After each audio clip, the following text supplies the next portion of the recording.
Ssaabasajja Kabaka asiimye n'asibula abasiraamu ng'omukolo guno gubadde mu bimuli bya Bulange ku mbuga enkulu ey'Obwakabaka mu Bulange Mengo.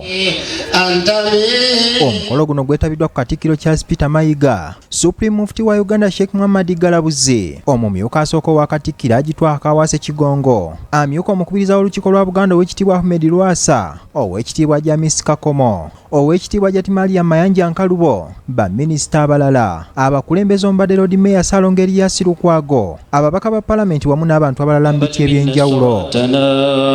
Omukolo guno gutandise n'okubuulira okuva mu bamaseeka ab'enjawulo omubadde Haji Muhammad Kisuule wamu ne Abdul Aziz Walusimbi abatendereza enkolaganirwa wakati w'Obusiraamu n'Obwakabaka gye basabye egende mu maaso kubanga ekoze kinene okutumbula obumu mu bantu ba Kabaka. Katikkiro okuwulidde emirundi mingi nnyo ng'oyogera ku bwerufu. Ffe mu Ramanzaani ekintu kye tusooka okuyigamu bwe bwerufu. Omuntu ateekwa okuba kkiriya ne Katonda we. Omuntu ateekwa okuba kkiriya n'abantu be. Baaweereza oba baakulembera. Kamwaffe Katikkiro ssebo, okujja kwaffe okw'olwaleero wano nga bwe kibadde nga mirundi egy'emabega, bumu ku bujulizi obw'enkukunala obulaga omukwano n'enkolagana ennungi wakati w'Obusiraamu n'Obwakabaka. Kampuni ya Airtel yeekulembeddemu okuvujjirira omukolo guno era yeeyamye okwongera okukolagana n'Obwakabaka okusigala nga bavujjirira enteekateeka eno. Twebaza era neeyama ku lwa bannange nti tujja kwongera okukwatiramu era nkakasa nti omwaka ogujja inshallah n'emyaka egijja mu maaso katusabe Allah subhanahu wa ta'ala atuwe obulamu obulungi ayongere otulungamya tusobole okubeera nga tugenda mu maaso. Supreme Mufti wa Uganda Sheikh Muhammad Galabuzi mu kwogera kwakubiriza abafumbo okuwala okusabaana akawuka ka mukenenya nga babeera abeesigwa eri bannaabwe kibayambeko okulwanyisa akawuka kano ng'omulamwa gw'omwaka guno gugamba nti abaami tubeere basale mu kulwanyisa mukenenya.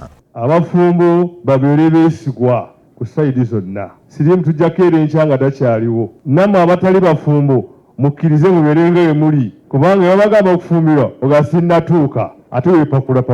Bw'oba osazeewo okubeera mu mbeera eyo kola ki? Bwe tunaabanga buli omu atambudde bw'atyo ono siriimu biwero. Ono era asiimye Katikkiro olw'okukolagana ennyo n'Abasiraamu era n'asiima ne Terefayina olw'empeereza ennungi eri abantu ba Kabaka. Neebaza bannamawulire bo BBS.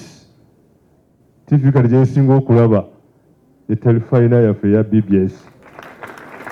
Lwaki ngiraba? Sere zaffe nga wona bwe tuli wano era ojja obbiraba tebasalako wadde akatobe bwati.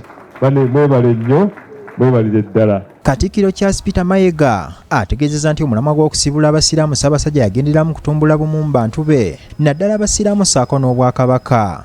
Ssaabasajja Kabaka yasiima okusibula Abasiraamu ng'ayagala tunyweze obumu n'okutabagana.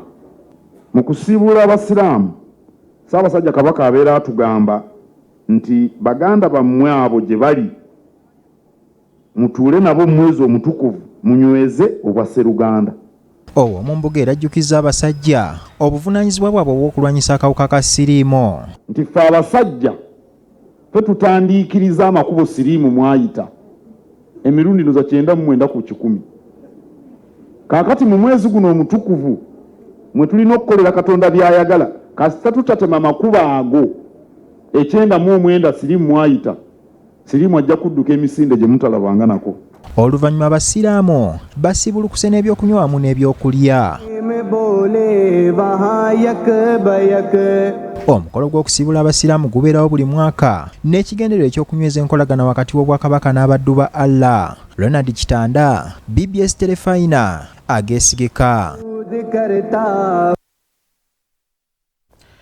Tweyanza nnyo